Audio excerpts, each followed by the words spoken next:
I am Isaac Goodfriend. And I am Betty Grossman Goodfriend.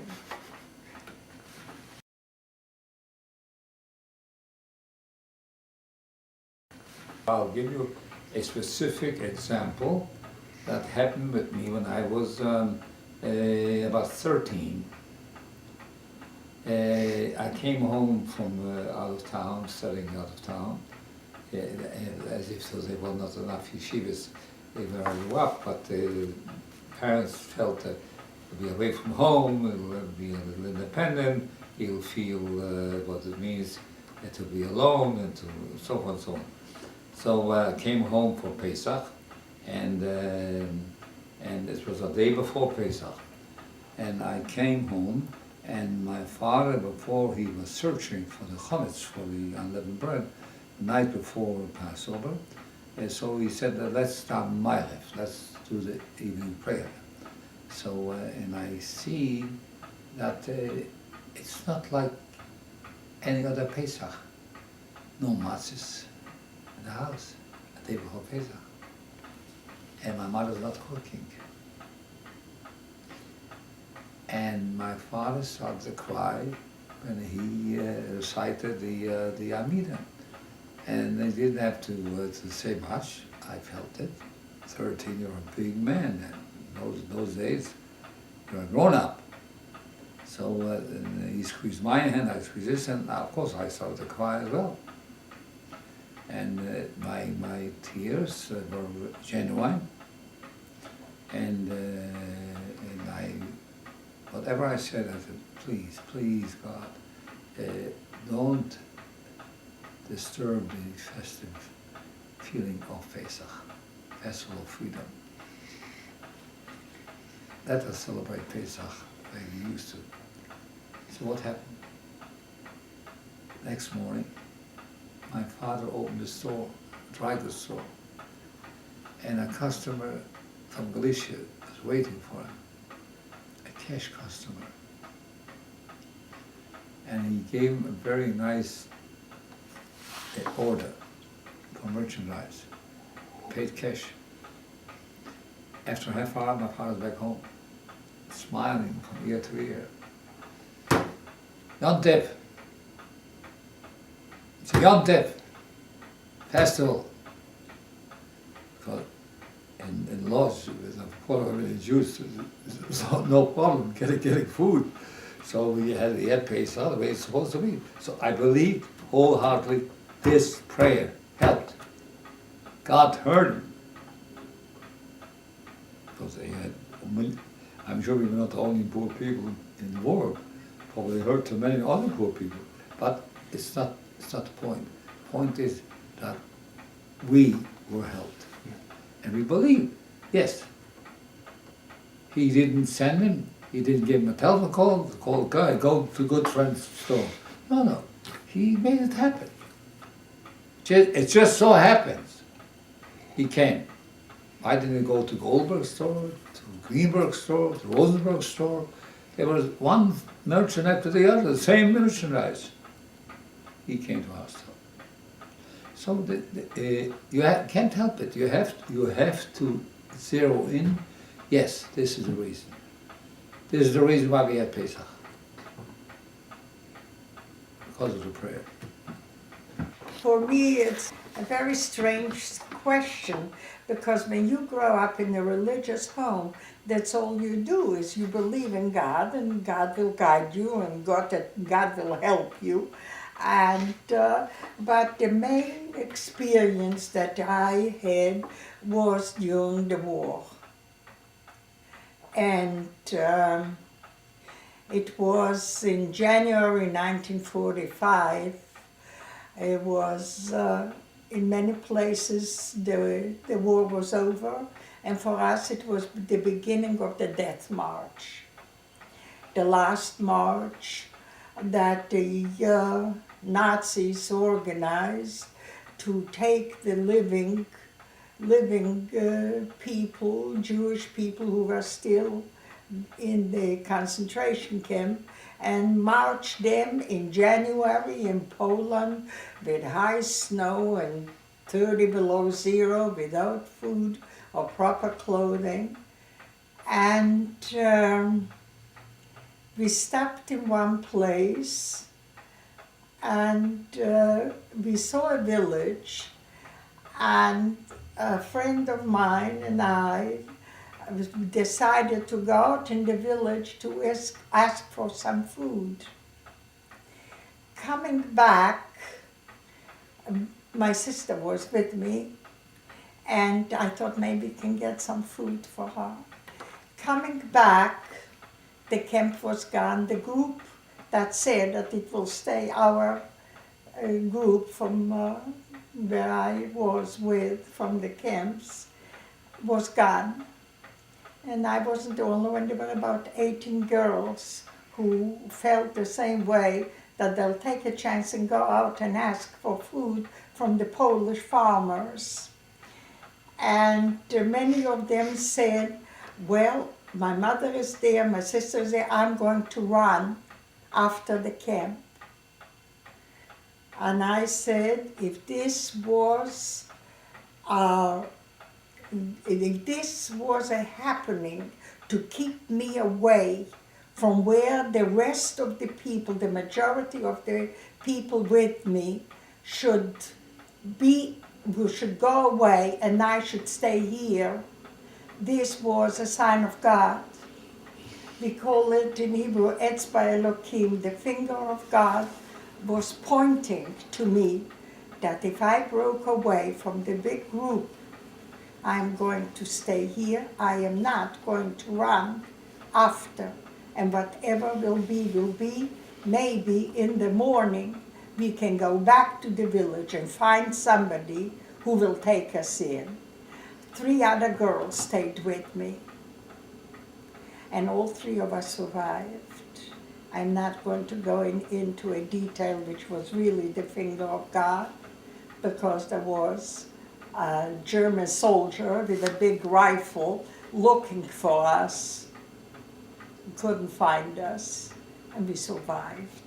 There is no bigger sign in anybody's life except when they are in such a horrible, dangerous situation, like God forbid, in a car crash or an accident or a plane crash, who will not feel, if they survive, that this is God's will and the sign of God. And there is no stronger belief that God was right there guiding me.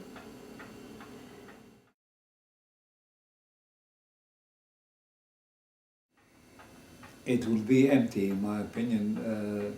A person has to have faith in something, or in some tangible item, or something you cannot touch, can only feel. Faith is what it says, what the word said means, faith. You have to believe wholeheartedly in a thing that is called faith. And in my case, my life, it was geared, built around faith. Because this is my way I was brought up as a child, belonging to a family who were strong believers in the Jewish religion. And this is the way we lived from day to day. Nothing has moved, and no action was taken without touch of faith. Because we are not the boss of our own destiny. Somebody is managing the world. The same someone or some power is managing the faith of the people. So everything is geared around the belief in some supernatural being. In our case, it's believing in God and believing in the Bible, believing in the Torah. So, in a nutshell, faith is something that is the major ingredient in a person's life to make his life worthwhile living.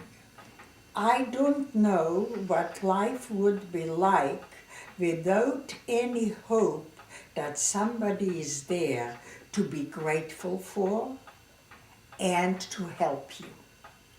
With my background as a survivor from the concentration camps as a child, I had every day I held on and believed that God is right there with me.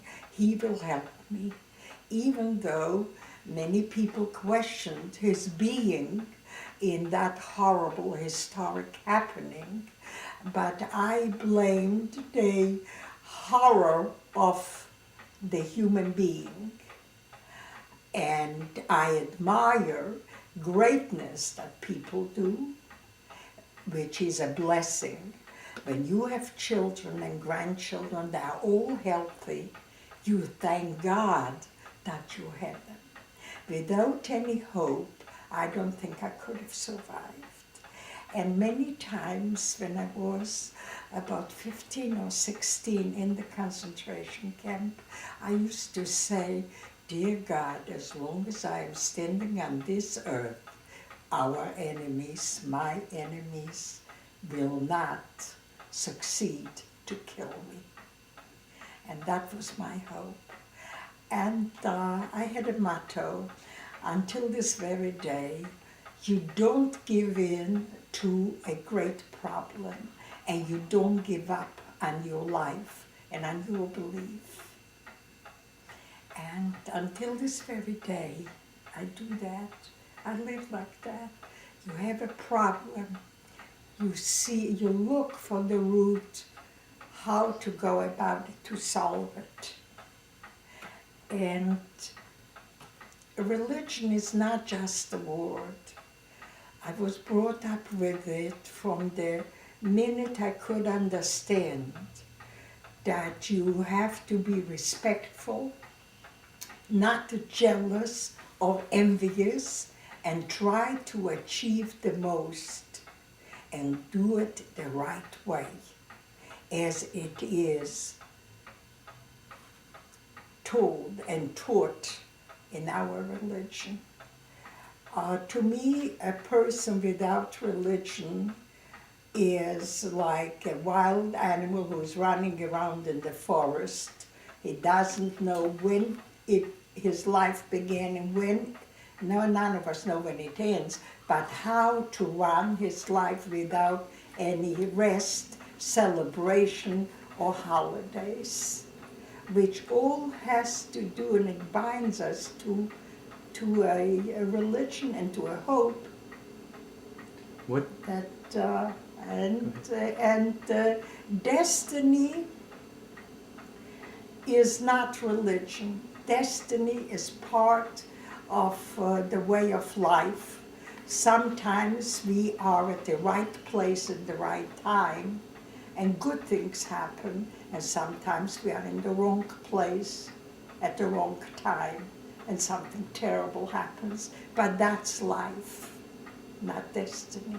And faith and religion, and to make religion a way of life, is a life with a purpose.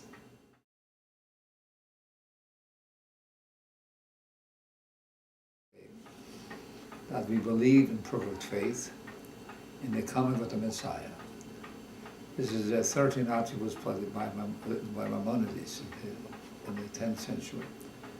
So even though he tarries, we still believe he will come.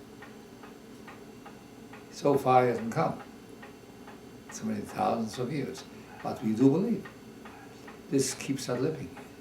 This keeps us ticking, because we believe someday will be good. Someday there won't be any more wars. Someday everybody will live in peace. I don't say the Messiah will come on a white horse, on a white donkey.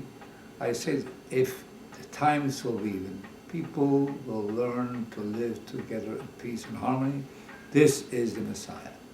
This is the period of the Messiah. That we tolerate each other. But this is what the modern world is they forgot how to tolerate. I don't expect anybody to love me. you cannot force love with someone. I always gave the same example. I used to rent out my garage to somebody, a friend, and he was an elderly person, and he paid me, I wouldn't say an awful lot of money, but the going rate. But every time he drove in the car to my garage, he went over the flower bed. And I told him how many times I spent money on the flower bed. I should love him for it. I cannot love him for ruining my flower bed. I have to go out and take a garden and replant it again. But he's kept on doing it again and again and again. So, should I love him for it? I tolerated him. I tolerated him because an old man probably didn't see it that good, well enough. Or what can you do? He pays you $30 a month. Big deal. So, but still, you cannot force love people to love you, but you can ask them to tolerate. And if you tolerate one another, and tolerance is a very great virtue, then you eliminate a lot of hatred, a lot of ill feeling, a lot of bigotry. A concept of God. Concept of God is that He is everywhere. He guides the world in His own way, and God walks in strange ways is a true sentence or expression. To me, in a few words, the biggest sign that there is a God who rules the world, for better or for worse, the way you look at it, is that with all the enemies who tried to destroy the Jewish people after so many thousands of years, even in our own century, in the 21st century, we are still here. This, to me, is the sign that there is a God who protects His children. Not just that you chose us from all the nations.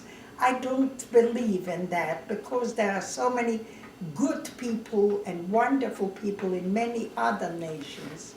But the fact that our people, the Jewish people, are still here on this earth after all the enemies throughout the creation of this earth. We are here as the sign that there is a God and He rules the world. I believe that. And I try to be a kind, decent human being as an example to the people around me. And this is the most that I can say about my belief.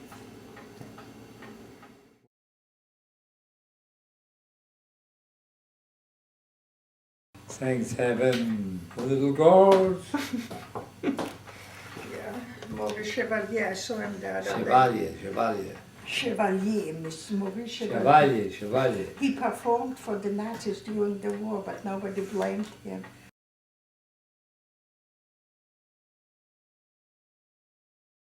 I am grateful that we were brought here to this country, that my husband and I started in a bewildered era, and we came out as people who are independent in their ways, and I'm grateful we are together, and that we are in America. And I'm grateful that I have healthy children, healthy grandchildren, and I'm grateful for all the wonderful friends we made and the great people we met in our life.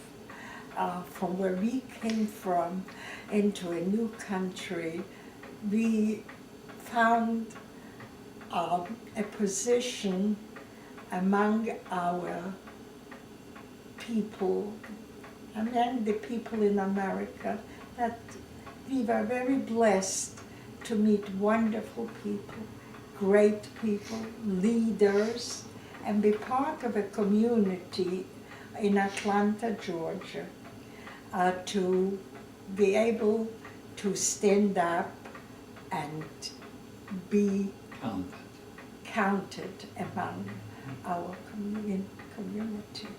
And that I'm very grateful for.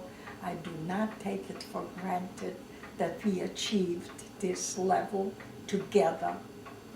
And we started out like two young kids, really, and we learned from each other, and we grew up together to this point in our life.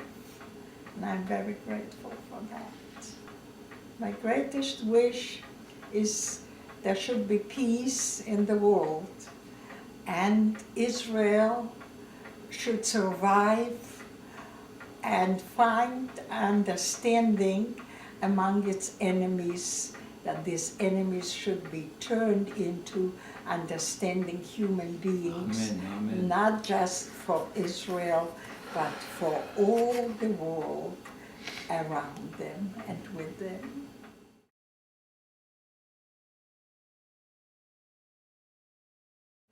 Well, you heard it. I want to hear you. Well, the same thing. I will echo every word you said. But this is true, that we never expected. It's not just my cup running over, but sometimes I wonder, sometimes it's too good to believe that good things happen to you. And I count my blessings, and rightfully so, because everything we did, it turned out to be the right thing. All our moves from one place to the other, making friends wherever we went, and still active. I feel still active. Even though a doctor told me the other day, I will not mention his name, he said, you're half a person. I said, what do you mean I'm half a person? Well, you're driving a car. I'm not half a person, I'm me. I'm still a full person. I can drive a car. No, you have a person. Tell me, what do you mean I have a person? I have two hands, two legs, thank God. I can walk, so I don't run, I can walk. I can drive, and I know I'm a pretty good driver too. And I do whatever I have to do, and I feel like a full person, full-fledged. You don't understand? No, I don't understand, because you don't know what you're talking about. So I don't feel this way. I feel as long as my eyes are open, thank God, I'll do whatever I can. And I will not diminish. Like yesterday, I felt like conducting services. And I told the rabbi, will you let me conduct the services? Well, why not? So I just wanted to prove to myself I can stand on my feet and stand a long time and do Torah and do Rosh Chodesh mention. I did. So when I was a little tired, I wouldn't deny it, but look, I'm getting older. Not, At your age, you're entitled I'm starting to to get tired. My greatest wish, you heard the lady, peace. We should have peace in the world. The greatest wish is to see my grandson's bar mitzvah, God's willing, next year in Israel and here. And to me, this is a great achievement, great accomplishment. But who would ever think it was so far removed in my mind? Kids and grandkids and bar mitzvah, I never dreamt, I never believed this will happen. And God saw to it. Here God comes in again. And I'm making plans. Making plans to celebrate his bar mitzvah in Israel.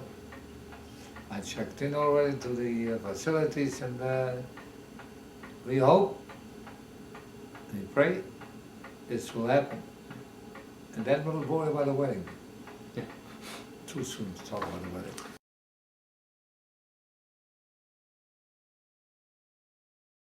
I'm really grateful that that this community gave us an opportunity to be active and contribute, to contribute to the community. I hope we did. I hope we did. We did. I hope we Look, did. look, you know, when you went with Sandra, you had the date with Sandra. When was it? When was it? We had a good time with all the ladies. All the ladies came to the table. To Hadassah Oh, meeting. it was a Hadassah It was a Hadassah gala dinner. gala dinner. So Sandra Yeah, mine looked good. picked up Isaac, and they went there, and Oh, yeah. they weren't paying attention to anybody else, but they were all around Isaac, like, you know, bees around There's honey. something to be grateful for when you have a Shem Tov, a Yes. good name. Mhm. I always say to people who know and who bench, I said we don't realize what we find in the bench and what kind of a blessing. ותמצאכן ושכל טוב בעיני אלוקים ואדם. And you should find Good favor. good favor and kindness Flavor in and favor. in the eyes of God and human beings and the people around you. I said, it's one of the most beautiful prayers to say. Don't you think so? Of But course. see, it's And this is a interesting. blessing when you bless somebody to say that. It's May you the, find digital, gracious digital. kindness film. I gotta and get it. greatness in the I gotta eyes get of it. God and of the I'm, people This is the best around digital. you. I'm old Isn't fashioned. that beautiful?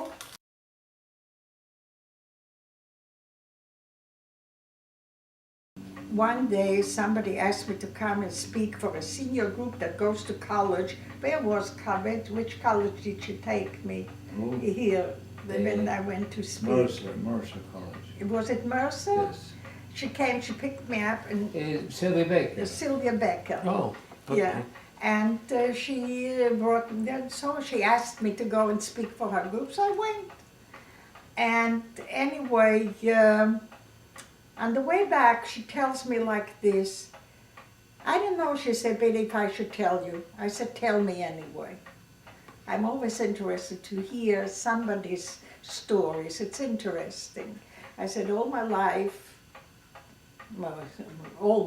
really, because I was a kid when the war broke out, I lived among strangers and always liked to listen to somebody else's stories. She said, I'll tell you. We didn't live on Peachtree the way we live now. We lived in Northeast or wherever it was. Where all the Jews lived in 1947, 48, 49, in here in this city, the Northeast, or downtown even. And she said a new neighbor moved in. So my neighbor next door to me said to me, don't mix with her and don't mingle with her. Who knows who she is? She has a number. It's written in her hand, on her arm. Maybe she comes from a jail. Who knows? Yeah. That's how ignorant. American Jews are very ignorant people when it comes to Jewish history or Jewish things. Can you imagine?